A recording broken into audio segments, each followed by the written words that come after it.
welcome to the first ever Extra Features Halloween. We're keeping it in. Hey, welcome over to the first Extra Features Halloween horror special. I'm here joined tonight with this ugly scream fucker and Daniel. the great Doug Hahner. I think I got his name right tonight too. Hey, Close. That's all that matters. On too. Me, I don't have a horror shirt. I brought this guy with me. I don't know who he is, but he looked kind of cool. So, guys, I'm out. Your show. Go ahead. I just got horror masks. I got Ghostface. I got Freddy on my left or right. I don't know how it works. And then Voorhees up on the cupboard for people watching it on the video. Nice. Well, I was looking for one of Karen, who used to be on this show, but they wouldn't sell me one. They said they were too scary. Speaking of people who used to be on the show, have you heard from Daniel recently? Because I was hearing that Daniel isn't real. He isn't real. Can you guys hear me? Wait. No. Wait. Okay. I get it because, yeah, I'm not real. Wow. First films starring Miles Robbins, Patrick Schwarzenegger, Sasha Lane, Mary Stuart Masterson, and Hannah Marks. And all right.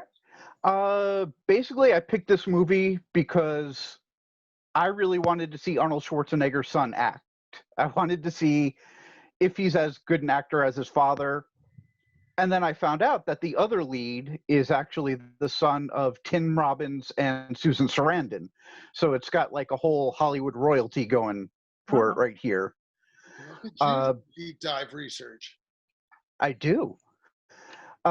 This is basically the story of a young man who's has kind of a traumatic experience growing up, and he creates an imaginary friend named Daniel. Unfortunately, Daniel's not a very nice person and does some things like attempt to murder the mother of the boy.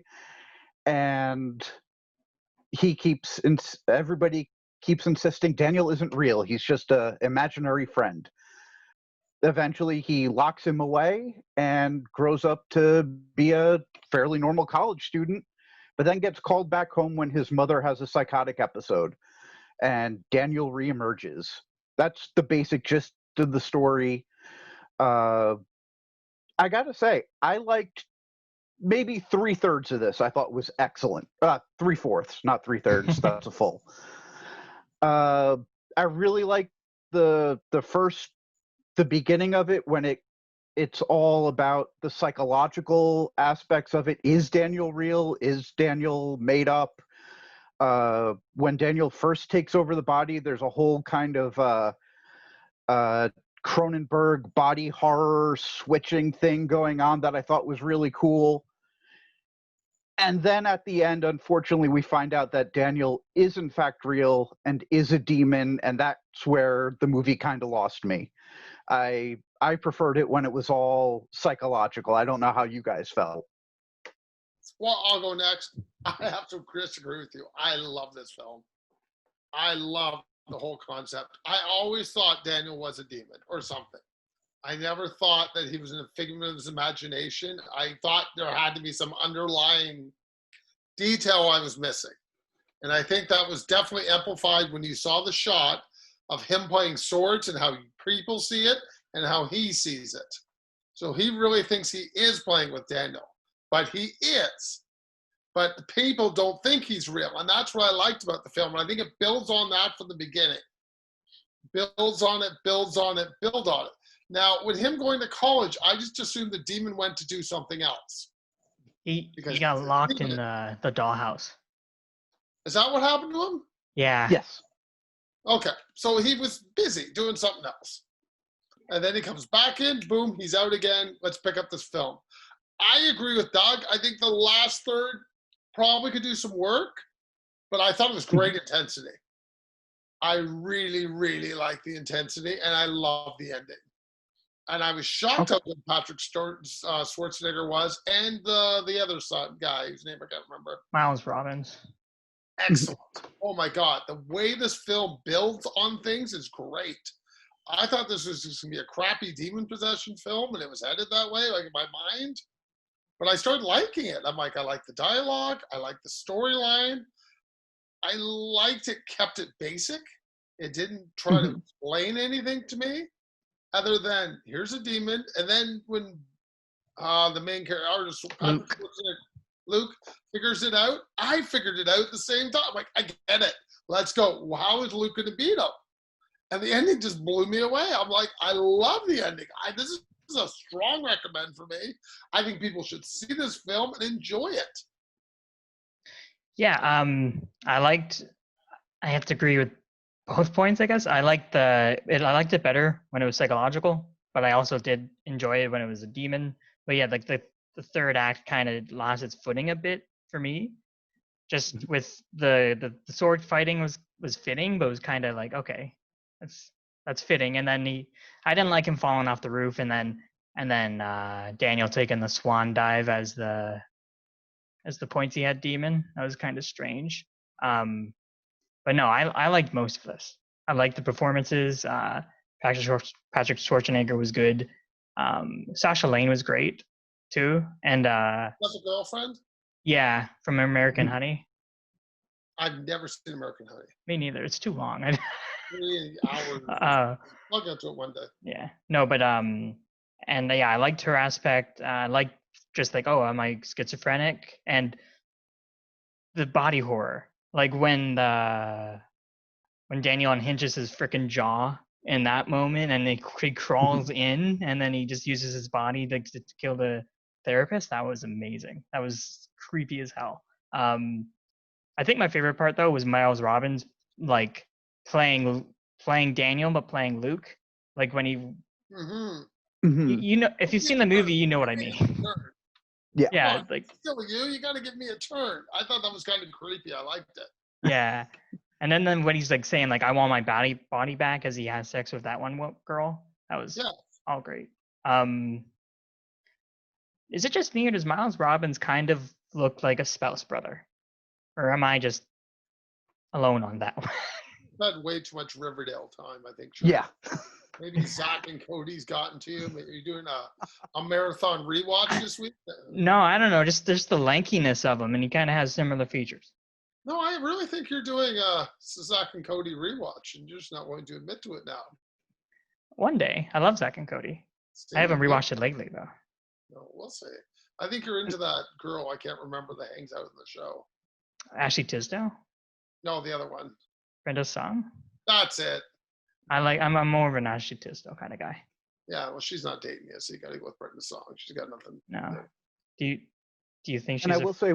Oh, sorry. No, go ahead, Doug. I was just going to say one last thing about Daniel Isn't Real, and that's the movie starts off with a bang. Oh, absolutely. And if you've seen it, you know exactly what I'm referring to. Oh, I love that aspect though. That was fascinating. That world that building came out of nowhere for me.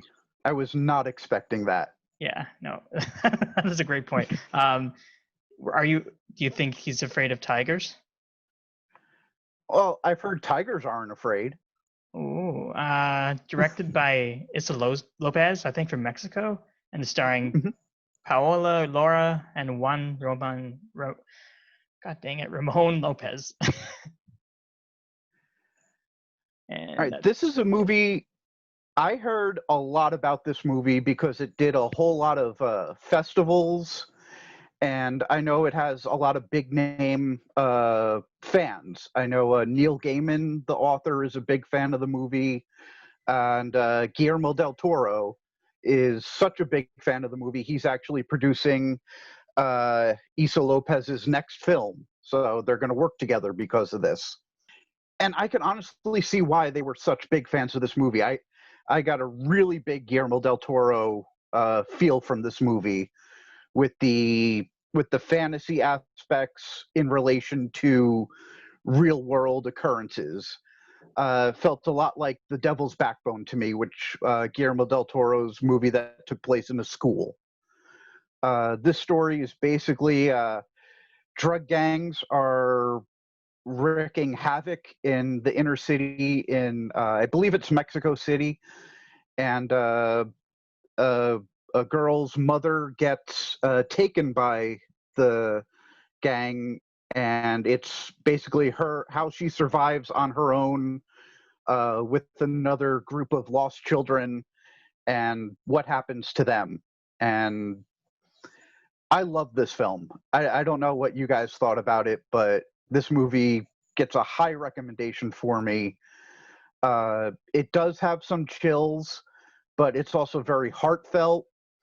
I mean, there was one scene where I was absolutely crying, and I'll explain that later after you guys give your thoughts. Sure. Daniel? Sure. I watched this last year, April 2019, I think. I will say that I don't think it has a big rewatchability factor. But it's very short. It's like what, like an hour 17, all said and done, an hour 20 maybe. Yeah. I liked it a lot better the first time, but this time I still felt the emotional beats. The woman in the, I don't want to spoil, but the woman in the bag was very haunting. And I agree with the Del Toro thing, and I also felt like I find movies to deal with fairy tales in a horror kind of way, maybe not, or just deal with fairy tales to kind of get over trauma, like Bridge of Terabithia, A Monster Calls. I mean, very different genre, but I love that aspect, and I thought that was cool here. And just how they brought in the cartels, and just like the opening header when it says how many people have disappeared because of cartels in the past 10 years, and just how he builds a story around that. I thought that was very interesting. Wow, I think we're going to come a different. I didn't hate this. I have a lot of problems with these films. I've seen them. I've seen stuff similar. I like the concept. I thought it was really well done. I thought it was beautifully shot. Although I have problems relating to kids and kids' movies, I just didn't find this had enough depth. I see the depth they were going for. I don't want to say it didn't have depth. It didn't have what I wanted in depth, I guess is what I'm trying to say. I thought it was, I liked the first third a lot, and I liked the last third a lot. I found the middle just took forever to get through for me. I felt it lacked direction in the middle. Sure. I wanted more out of that middle. I'm like, hey, tell me why you should care about these kids. Because these kids have lost their parents, I don't care. I mean, to me, it was just like, okay, I've been here, done that. I've seen this in other films. I just wish it did more for me. I didn't hate it.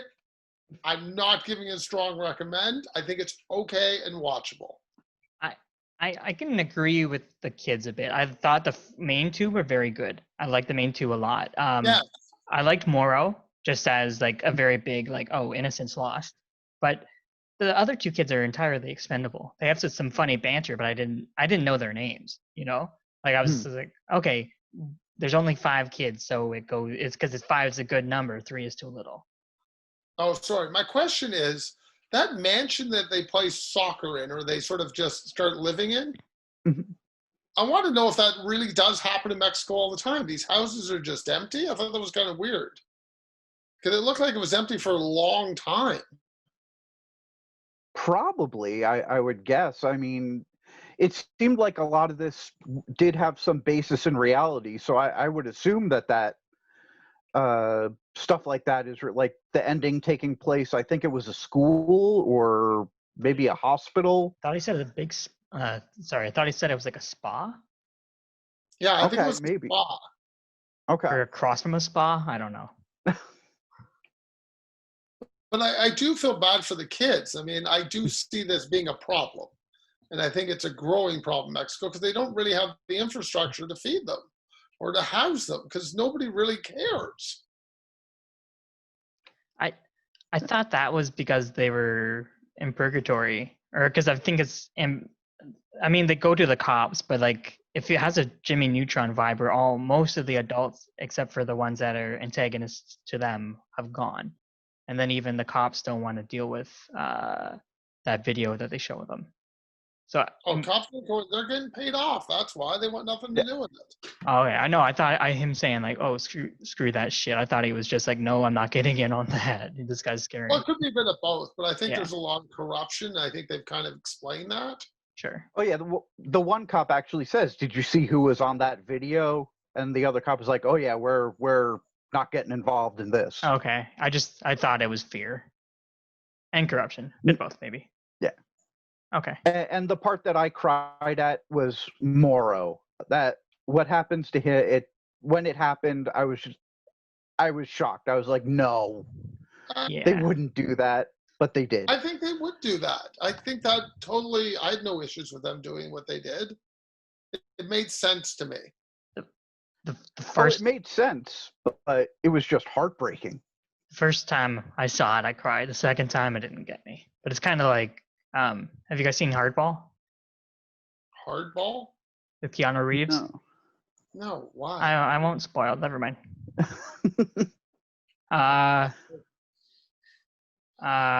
Was that all our points for that one? I don't have it anymore. Okay. If you do, feel free to expend them.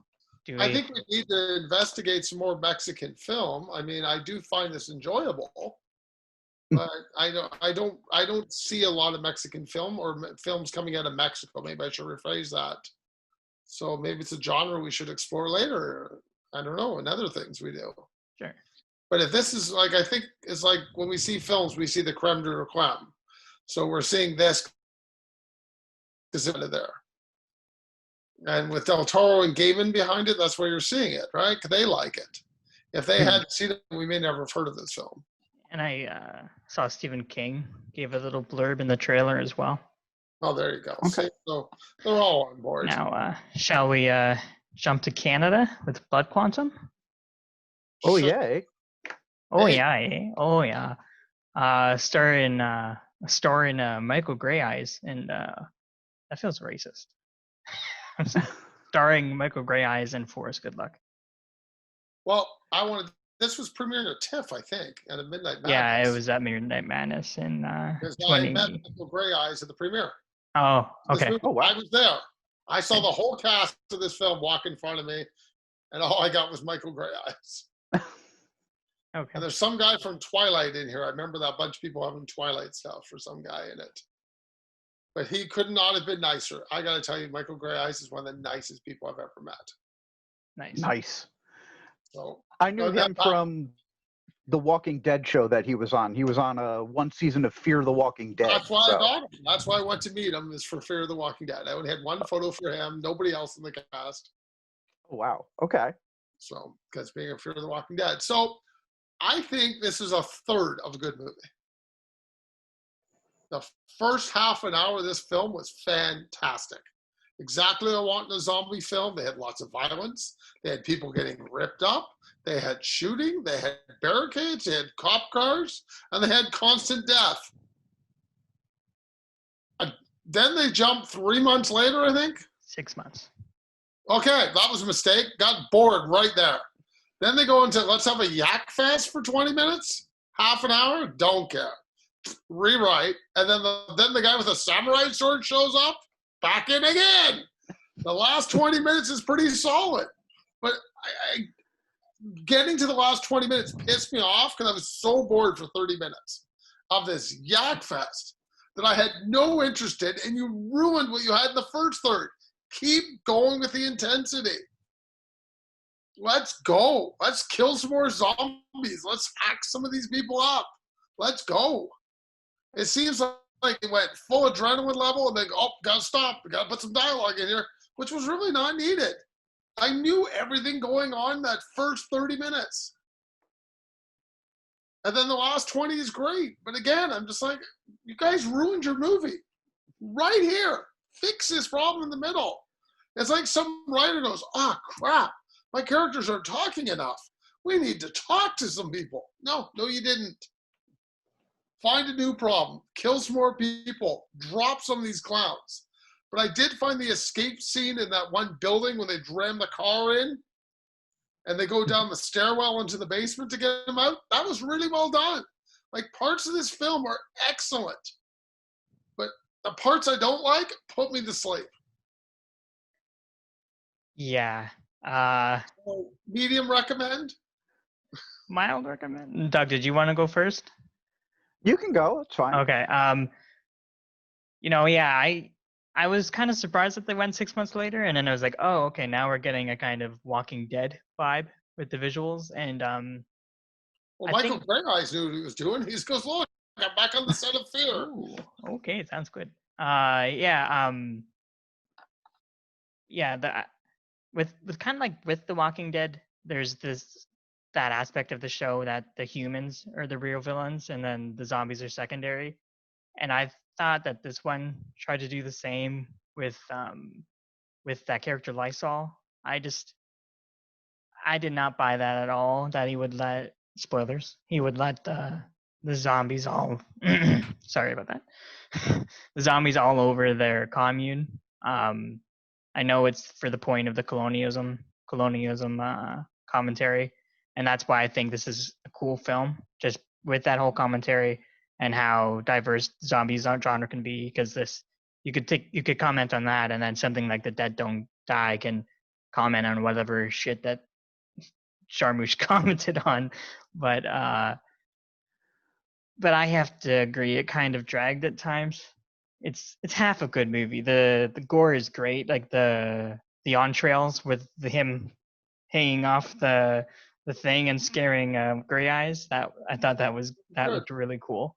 Um, Zombie action, it was good, but yeah, it's just a lot of interesting ideas, and I just thought it was very generic, which sucks for me because I'm a big champion of Canadian films and I love supporting Canadian horror, but yeah. Hold on. It's got to be done well. I don't care if you make it your backyard. I mean, Doug's son's going to be a filmmaker one day. We're going to be bitching about his films too. But I'm sure he'll come on and defend himself. So we'll find out when he gets Exactly. it. Sure. I guess I like this movie better than you guys did, but I'm also a giant zombie movie fan. So if it's a zombie movie, I'm already going to give it a bigger chance than I would non-zombie films. Sure. The one aspect I loved about this movie was that there was a group of indigenous people who were immune to the disease. Yeah. I thought that was fascinating. That's something I have never seen in a zombie film before. Genetically, one group of people is immune. So that was something new that they brought to the genre that I really enjoyed. Like you guys said, the middle got kind of slow. I love the beginning when the first thing you see come back to life is the fish. It doesn't start with a human. It actually starts with a guy fishing and he can't kill his catch. I thought that was really cool. Yeah. And then the end with the zombies. I love the shots from like above, looking down at the cemetery with all the zombies swarming. I love stuff like that.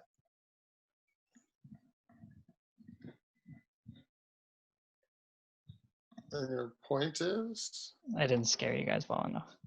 Oh. I was just fucking around. I don't know. Well, That's gonna be weird on audio. On video, I put the ghost face I'm mask on. editing it all out so you can get Sure. a lot. Sounds good. You never edit it out though. Oh, I will. That's what I am. So, do you guys have any summer plans? Thank you. Summer of '84, starring Graham Berkshire, Judah Lewis, Caleb Emery, Corey Greer, Andrew, Tierra Scoveby from Riverdale, and Rich Sommer. So I guess my big question is, now I know what happened to the guy from Mad Men after his career bummed out in television. He became a cop. I have mixed feelings about this film. It took a long time to get going. Like, let's go. And I'm just like, I got it. I get where you guys are going, but let's get there a little quicker. Do something different. And it seemed like one of those summer kid movies. You know, I think I was watching an episode of Phineas Firm. What are we going to do today?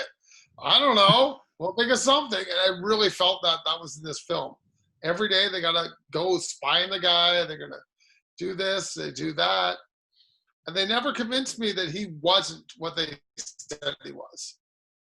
I never thought there was a different person. I always knew he was. As soon as I got in the basement and showed that door, I'm like, okay, I know where this film's going. I knew that was the goal, was the door. Yeah. And I got a fundamental disagree with the parental decision in this film. Who goes over with their kid and goes, hey, my kid was spying on you. Slap your kid or something going, hey, dum-dum. This is not good. I didn't say physically slap. I just meant like a emotional slap going, what you're doing is not good. Please stop. But I would never drag my kid over to somebody and go, hey, my kid's spying on you, think they're a serial killer. What are you thinking? How Well, come this they was really the are? 80s. Yeah, I guess This it's was- the 80s. Yeah. So it's like the end, kind of like the tail end of the innocence of the 50s, 60s, 70s, moving into the 90s, 2000s. So This is a it's the end of innocence there. big Okay. cop guy. I don't know. But I just felt this film took too long. I did like the relationship between the boys. I thought that was well done. I really like how the girl stuck up for the guy, and she wasn't that normal blonde girl we get sometimes in films that just sort of he and makes up stuff. I thought she did a very good job. But again, I just thought the ending was kind of predictable. Kind of, not totally. I did not see something coming that happens in this film concerning a cop car and a guy with frizzy hair. Wow, that blew me away that happened. And if Yeah. that's a spoiler, I'm sorry, but I tried to not spoil as much as I could. I did not see that coming. We'll talk about spoilers because I would like to talk about that too. Okay, well, Go for that's it. good. I'm giving this a mild thumbs up, maybe, kind of in the middle. Again. I love this film. I saw it for the first time last year, and then second one I rewatched for this episode. I love the nostalgia of it, just 80s, just like summer vacation, Stand By Me vibes, great dialogue, great chemistry between everybody. And I love how it's not afraid to get really, really dark. And that's what I want to say. It's like Disturbia with kids, just spying on the neighbor, and I love that, and I love Disturbia. So yeah, and I love how it's not afraid to get very, very dark, because I don't think it ever tries to change your mind that it's not. What's the cop's name? I think it does. No, I think it always he plays the nice part well, and then he plays it pretty terrifying. I mean, I think it's always like, yeah, it's Mackie, because he's so. I just believe the main character. He's so hellbent that it's Mackie, and it's like, yeah, it's Mackie. Just for how with the commentary on Suburbia, I just thought, yeah, it's never going to be anyone else because they don't offer any other evidence. Well, that was why you knew it was him. Yeah. As soon as you see that door, you know what's going on. But I love and hate the ending, because I love how dark it gets. I love how it's mirrored the opening monologue and then it's reversed at the end. That's brilliant. And but I think that the death of Woody guts me every time. Like, besides Jamie Kennedy and Scream 2, this is like, oh my god, because like it's just like no character that likable should die. Okay. Well, so we're going to get into that. I think my favorite scene besides that one is the one when he's in the house and sees some pictures on the wall. And how they tie that back into the first time he sees the pictures on the wall, and it clicks into the kid what the pictures on the wall represent. Yeah. I thought that was brilliant. I got to give the filmmakers full credit. I never thought of that. Worked perfectly. Yeah. I don't think I liked this movie as much as you guys did. I thought it. I don't know. Maybe it's because I had just watched The Burbs recently. I kind of had that in my Okay. head. And you guys say it got dark, and it did get very dark at the end. But it wasn't, to me, it didn't feel dark all the way through. It didn't really get dark until they got to the bathtub, for me, at the ending. Yeah, I'm just with like you. a tonal shift. Yeah. Yeah, I felt there was a tonal shift at the end. The one part I loved was actually Eat's story, where you see his parent or you hear his parents fighting, and you just feel the environment that he grew up in, and his relationship with the other kid. I forget his name. Faraday. Yes. Yeah, their relationship, how they leaned on each other and how they needed the clubhouse more than Woody and Davy did. That's the aspect I liked the most. It got the least amount of screen time. Correct. Sure. But that's just me. Sure. So about Davy and or Faraday and Eats. The one aspect I still don't like is I guess just spoiling a bit of the ending. Just the shots of them taking something on their lawn and not even saying hi to Davy biking by. It's like, I know that one of your best friends died, but he's hurting too, kind of thing. I didn't like that.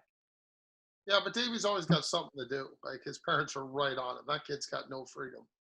No, I know, but he's on his paper route. He's not grounded from waving goodbye, and they don't even barely look at each other. I just thought that was kind of. Oh, I thought we were talking about the kid doing the chores.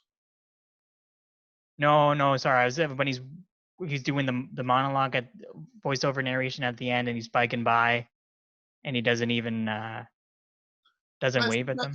Or to match the beginning. I think that's exactly what he does at the beginning. He has a monologue.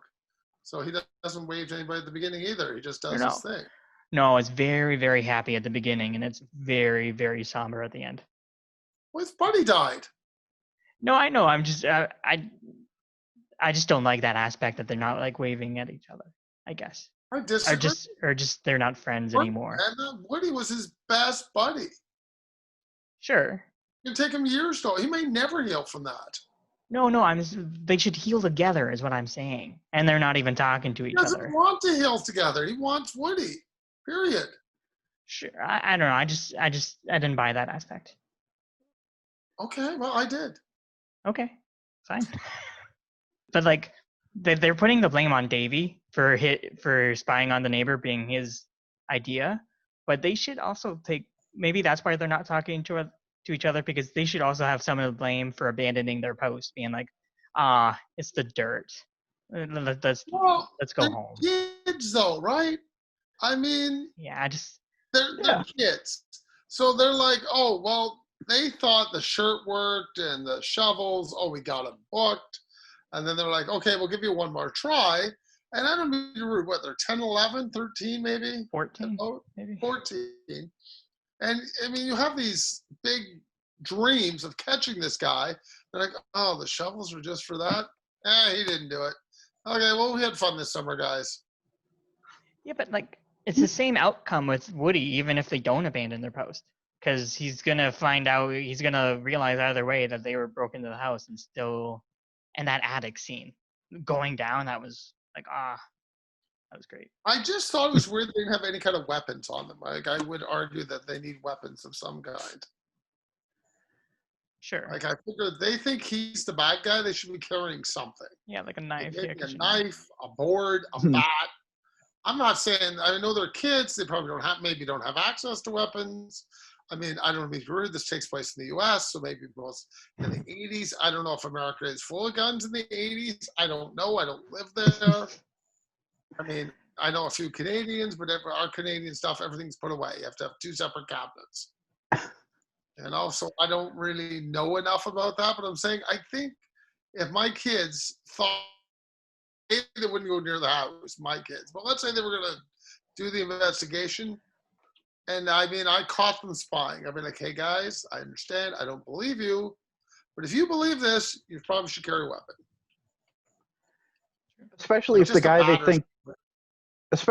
they think is the serial killer is a cop. Cops are armed. Yeah. All cops have guns. In America, anyway. That's true. No, I think we have bagels. Well, here too. Or croissants in Canada. Well, I mean, my kid knows, I mean, I have dog mace because of my job. Okay. He's a frozen. Hello? I'm here.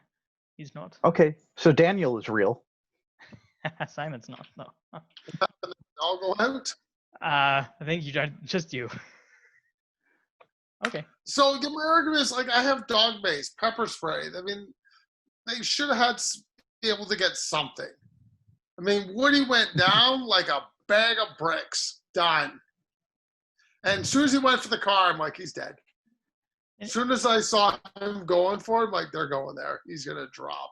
It really is the darkest ending though, leaving Davy alive and just having him live with that for the rest of his life and just like having to look over your shoulder. It's darker than him dying.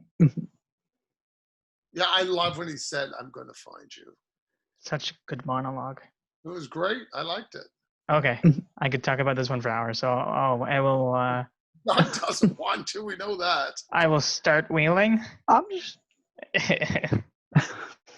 Sorry, Doug, what were you gonna say? No, I was gonna say you guys could keep talking about it. That's fine. No, No, it's we're good. We're good. no, I couldn't pronounce any of these South Korean names, so directed by Hung Jin Na, and I don't, to be honest, I don't think many North American audiences would recognize their names anyway. No offense to I disagree. great There cast. could be a South Korea expert listening to this right now. I can't pronounce them. That's my excuse. Fair enough. Whose choice and why? Oh, so I chose this one because I'm trying to go through. I love foreign films. I love South Korea. I'm probably, whenever I have a list, I'm gonna make you read at least one film. And this epic film, 2 hours 36, but 2 hours 30 in actuality. This was my pick for the foreign, and it just happened to be a mammoth of a one. I love South Korean films because even though this is horror, probably one of the funniest movies I've seen that isn't billed as a comedy. Like the first hour, there's so many hilarious moments, like when the daughter just comes in and then she just farts to assert her dominance, and then she leaves. But when it comes to the horror, it's amazing too. The whole mystery of it, and then just where it goes. I don't really want to spoil where this one goes because I just find it's, for anyone who hasn't seen it, this one feels really, really unpredictable. And really? Because you spoiled Summer 84, you spoiled Daniel Is a Real. Why stop now? What, I mean, it goes into a ghost direction. I don't know. I just thought I wouldn't spoil because it's kind of like spoiling Parasite, right?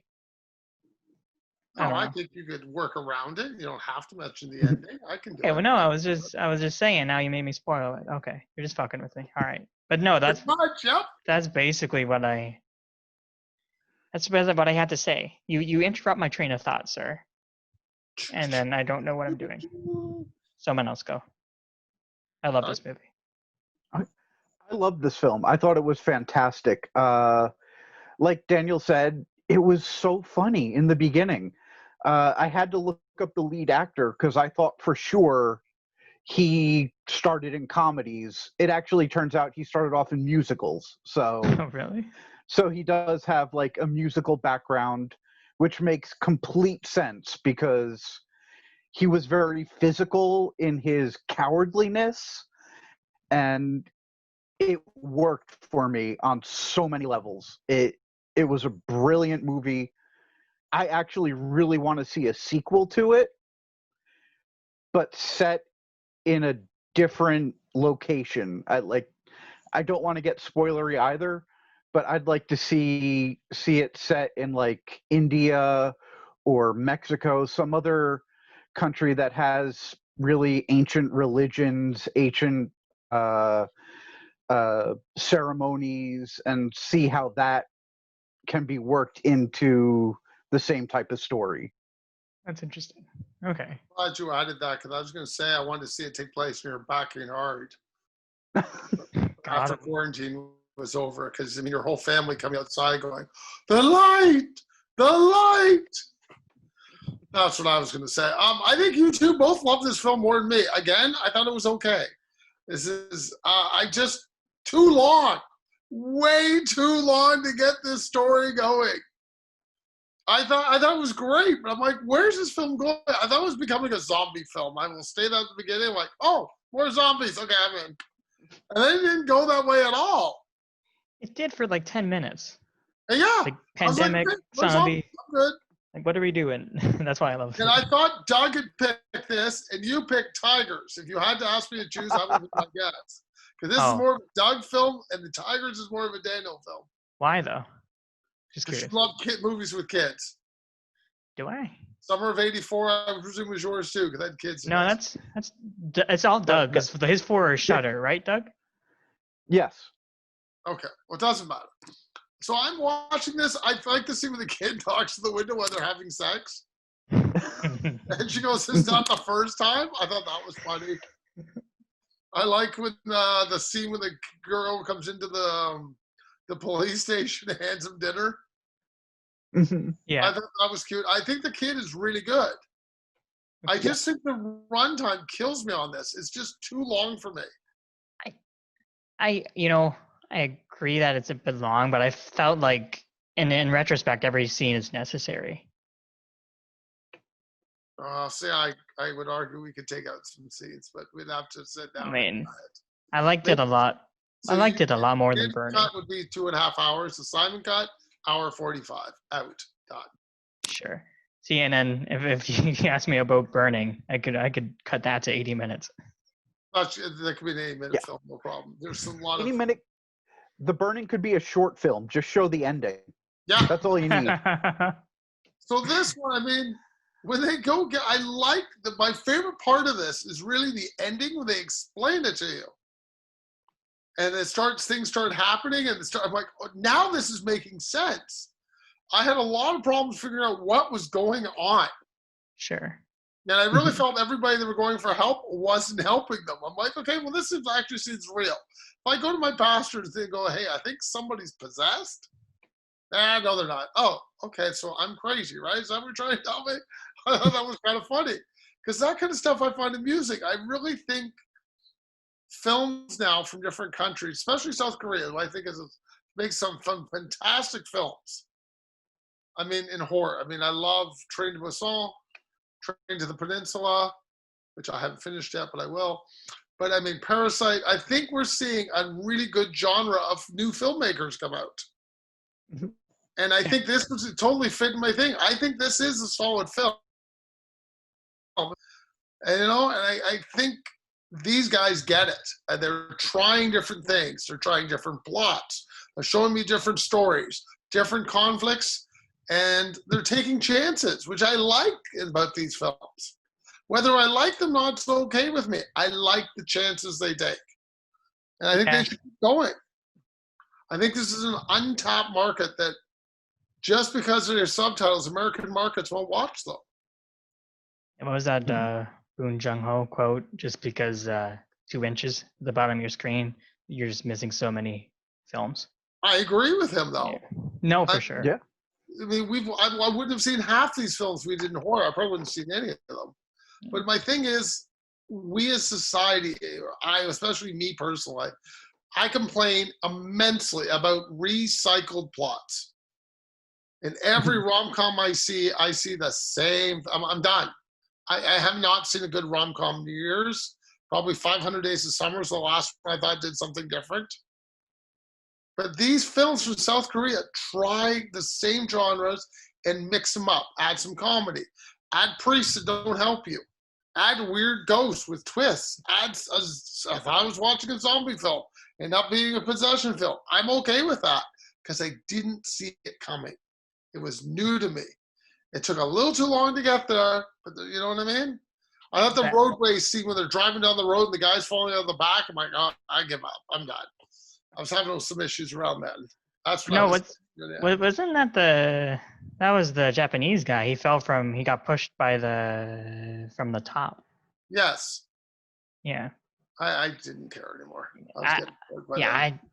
I love this. Just how it doesn't really, it's not in one specific genre. It's like pandemic, zombie, possession, everything under the sun, comedy, even a little romantic comedy when they're having sex in the car there. And Wasn't the first time. no, and I love the daughter is really good, and I just love she's just so like infectious smile at the beginning, right, and then no personality for the rest of the film because of what happens that his drive is saving his daughter, and just he's a lovable buffoon. Well, I And think I thought that was great. it would be love to save his kids. You Oh, wouldn't yeah. stop. I Yeah. wouldn't stop. Did you Sure. talk about this, Doug, or did I miss you? No, I talked about it. I said I loved it. And Okay. And Yeah. I think this was it for. I think this was the last one on the. No, we have a couple more somber endings, but this one was very somber. Are we ready to do an autopsy? I think so. The I Jane Doe. Sorry.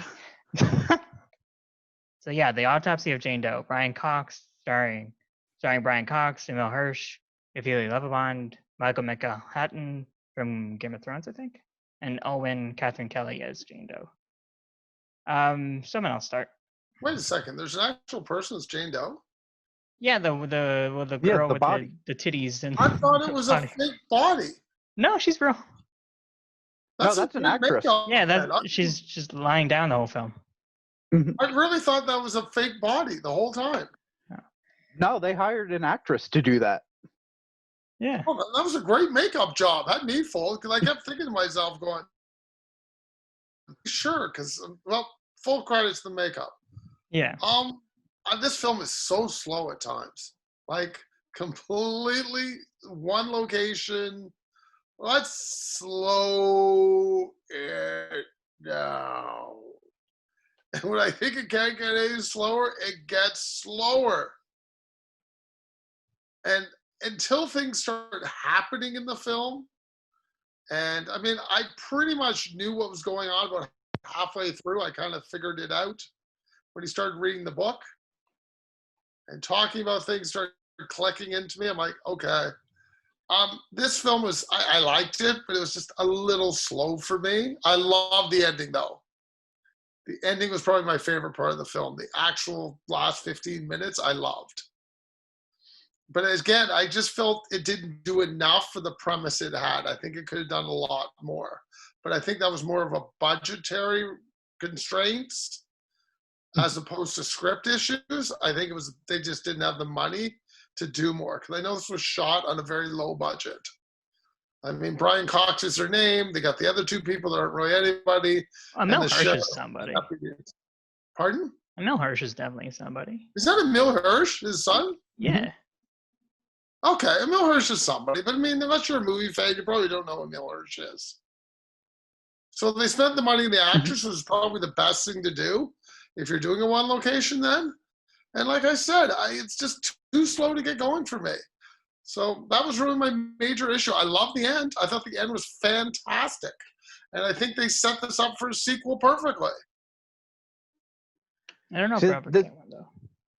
This movie was like right up my alley. I love single location horror films, like Night of the Living Dead, Assault on Precinct 13. I love stuff like that. And I love this movie. This was also the movie that made me look forward to seeing Scary Stories to Tell in the Dark because it's the same director. Oh, okay. I think he kind of fell on his face in Scary Stories. This movie I thought was brilliant. I don't mind that it was slow. I like the creeping dread of it. With each additional part of the autopsy, they're finding out more. I loved it. I thought it was great.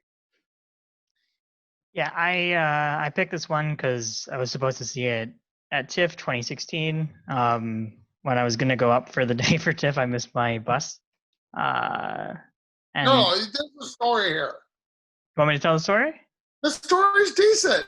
Sure. Okay. So I went up to Peterborough the day before because my grandparents live in Peterborough, and my mom dropped me off at the bus stop about 5:30 in the morning. So I sleep in, Simon. So I was like, I want to go and see some films today, and then I would have came back on the Greyhound at night. And the weird thing is, in Peterborough, for Doug, it's a small city in Ontario, Mhm. 2 hours away from Toronto. The city bus hut or city bus parking lot and the Greyhound are right next to each other. Both lots are right next to each other. I went into the city bus lot and I was like, "Hey man," like I showed him my paper. I'm like, "Hey, like I'm catching the bus to Toronto. Where do I go?" And he pointed me to the bus stop. And it was a bus to Toronto, but I needed to be on the Greyhound. And I was about 15 minutes early. 10 minutes later, the Greyhound pulls out, and I'm like, Oh no. God damn it. See, wasn't that a decent story? He should have told that. Thank you. Sure. But yeah, now 4 years later, I finally saw it. and it was worth the wait. I love the characters. Yeah, like you said, Doug, the dread was amazing. Scary. Like I love horror when it's actually scary. And the waiting during some moments is and then it kind of turned into the mist a bit when they walked through the fog. And that was great when Brian Cox was just randomly getting attacked. I love single locations. I saw a couple things coming with the foreshadowing with, I guess I'm spoiling it, with the girlfriend and her coming down. And then I just love them getting trapped, and I just love how it kind of separates it into little chapters with the stages of the autopsy. And then her trying to warn them, like, I wouldn't cut into me if I were you, kind of thing. And just the end, just the answer that we get of just the answer to the mystery and how dark that gets. And another song. Sorry? I like that part. I like the darkness. And another somber ending. And just great. I like this one a lot. Don't know if anyone else has anything else to add. No, I have nothing. It's a one location. It's solid. See it. Sure. All right. Sounds good. Are we gonna get our Severance package? I hope not. I don't want to go to this resort. Severance, 2000. How am I saying the year? Severance, starring Laura Harris, Andy Nyman, Danny Dyer, Babu Cisse, Tony Stevens, and Tim McInerney.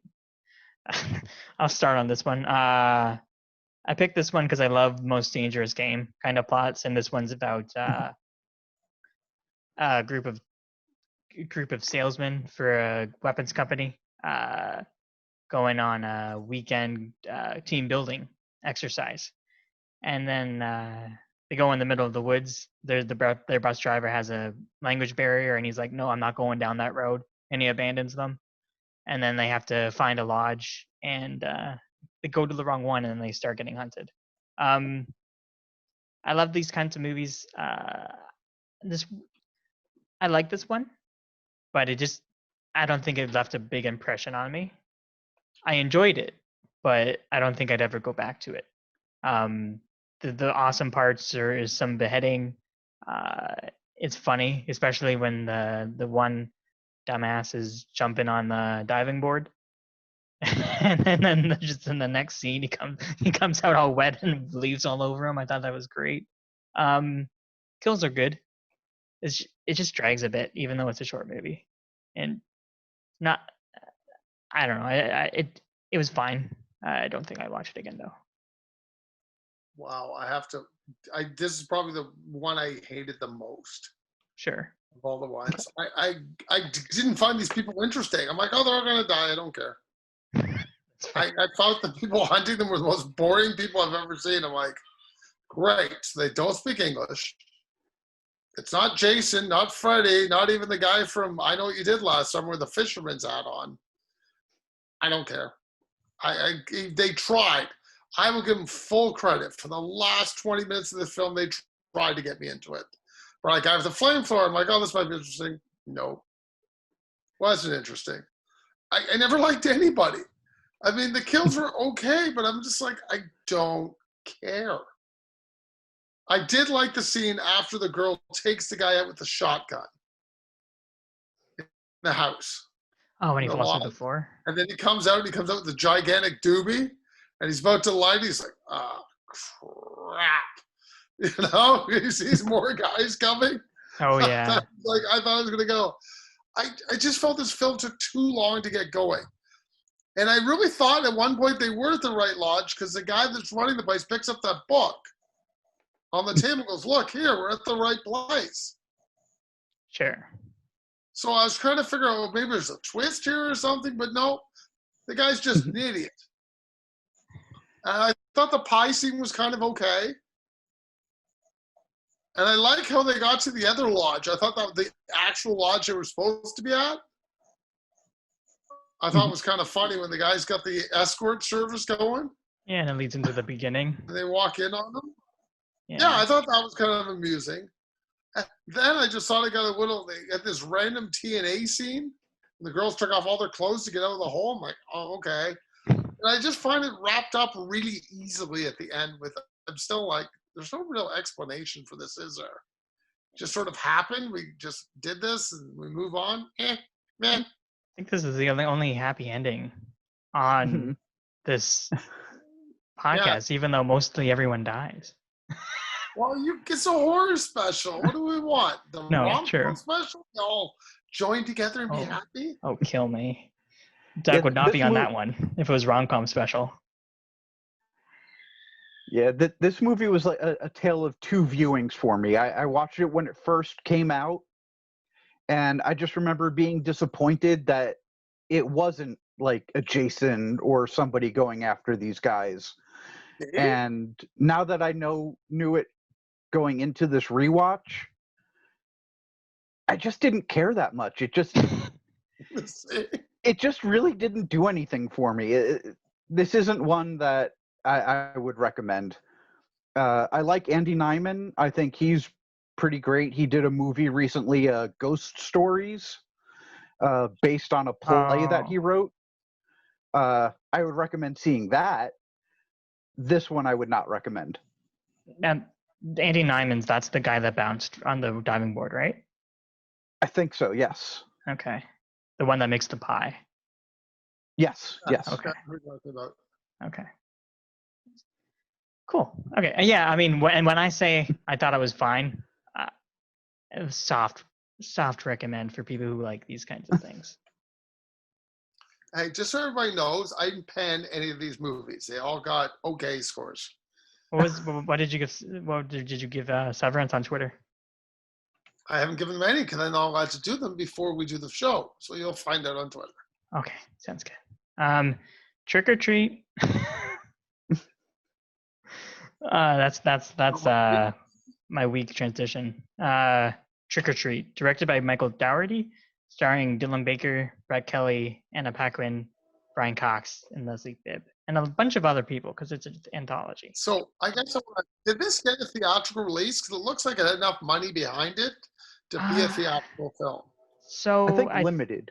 I think it was straight to DVD, but it had screenings, just like at Alamo Draft Houses. So if there's any, I think because it's a cult following, it got screenings, but I think it was initially straight to DVD. Don't quote me though. Maybe limited. Okay, I want to start here. Sure. This is my favorite film we did. Absolutely loved it. It's the first I watched, and I love this film. It's been on my list for years to watch.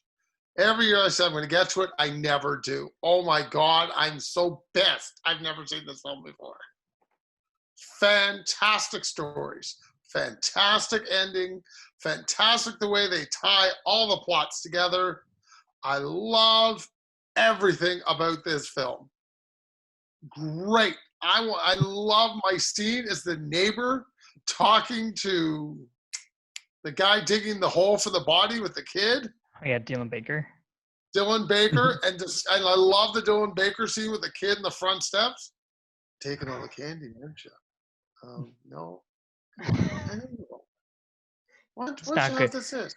That's not good for you. Not good for your diabetes. Yeah. That was insane, that scene. Like, awesome. Now, I don't know what Dylan Baker's kid's doing in that house, because that kid's just bizarre. Yeah. And the scene with the 3 kids picking up all the pumpkins and taking them to the swamp. Oh my god. Down to the Gorge. That story was friggin' amazing. Absolutely amazing story. Creeped the hell out of me. The set design, guys should get an Oscar for set design on this. It was awesome. The last story with the, I don't really want to ruin it because I want people to actually watch this. I thought maybe in the weakest, but I still enjoyed it. Mhm. So I'll leave it at that. Sure. You could go, Doug. All right, I'm not really a big fan of this movie. I'll be honest. I've seen it a few times. I watched it when it first came out on disc, and then last year my son really wanted to see it, so we rented it because he saw all the Sam costumes. He wanted to be Sam for Halloween, so he Which wanted guy's to see the Sam? movie. The little pumpkin head. Yeah, Oh, the kid with Brian Cox. yes. Excuse me. I don't know.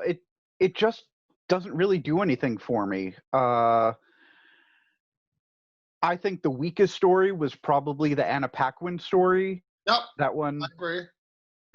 doesn't really do much for me at all. I don't know. I'm just not a big fan of this film. I can't exactly put into words why. It's just not my favorite. Oh, come on. We're on the bus. All those kids are in the costume and they're all chained. Oh, come on, dog. You got to give that some love. I mean that was probably my favorite story of the bunch, the school bus and the kids. I don't know. I've just seen so many anthology horror films that it really takes a lot to get me excited for it. Oh, this one got me excited. I think this is Daniel? I think this is the most perfect anthology film I've seen. Just because the usual setup is, or modern day setup is like VHS. Like there's a framing story, and then everything happens. But this one, I saw this 5 years ago, and I was like, okay, if we're doing a Halloween podcast, I'll put this one on because it was either this one or Rare Exports. But that's a Christmas horror, so we're gonna do that on the main one. But I forgot how cohesive this was, and just how every story leaks into every story, and then Leslie Bibb is like Leslie Bibb and the boyfriend. We learn about them after their first story, and just how everything intersects into everything, and then there's a couple of twists thrown in, and that story about the school bus is very compelling. Mhm. I liked this the first time. I loved it the second time. Just every story is good, and every story feels diverse because there's a bit of makeup. I don't want to.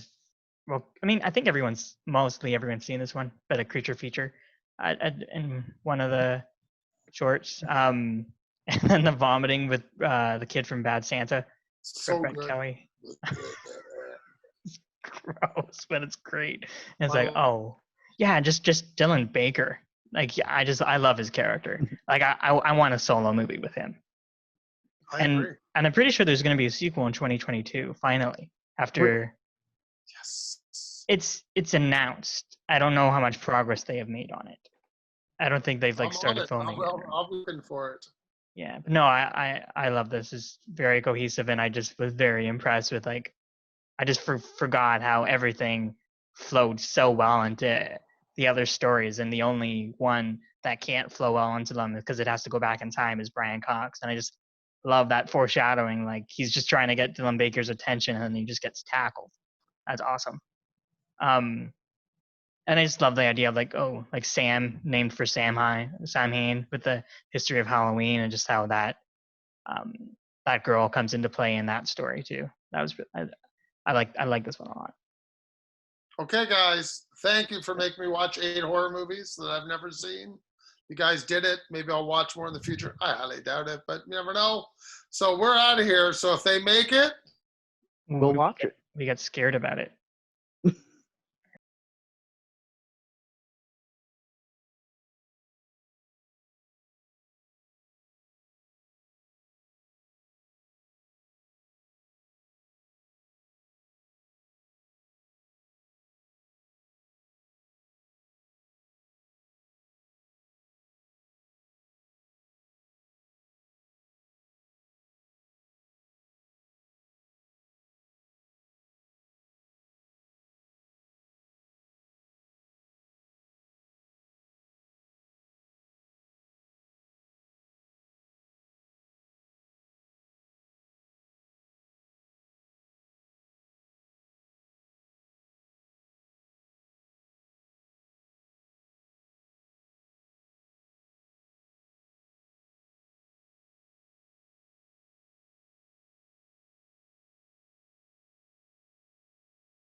I don't know. We'll wail.